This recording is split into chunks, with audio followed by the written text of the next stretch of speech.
ভালো সেইটাই করতে হবে। তাদের যে চাওয়া, সেই চাওয়ার সঙ্গে আমাদের সকলে একত্রতা থাকতে হবে এবং সেই একত্রতা আমি প্রকাশ করছি।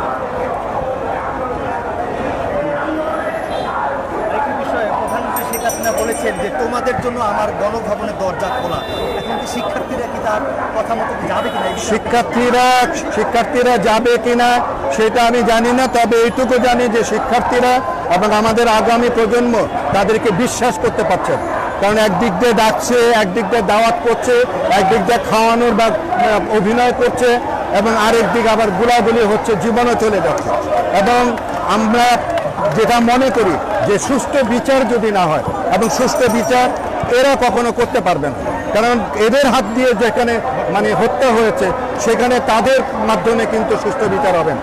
জাতিসংঘের মাধ্যমে সেই বিচার যদি সুষ্ঠুভাবে হয় এবং আমার এই আগামী প্রজন্ম, আমাদের এই ছাত্রদেরকে যদি সেভাবে তাদেরকে যদি শান্তি দেওয়া যায়, তাহলে অবশ্যই দেশে শান্তি করবে।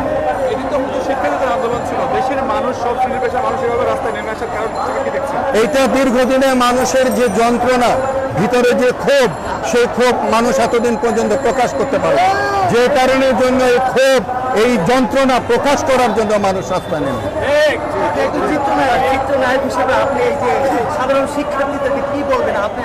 আমি সাধারণ শিক্ষার্থীদের এই কথাই বলবো, আমি প্রথম থেকে এদের আন্দোলনের শুরু থেকে আমি তাদের সঙ্গে ছিলাম, এখনো আছি।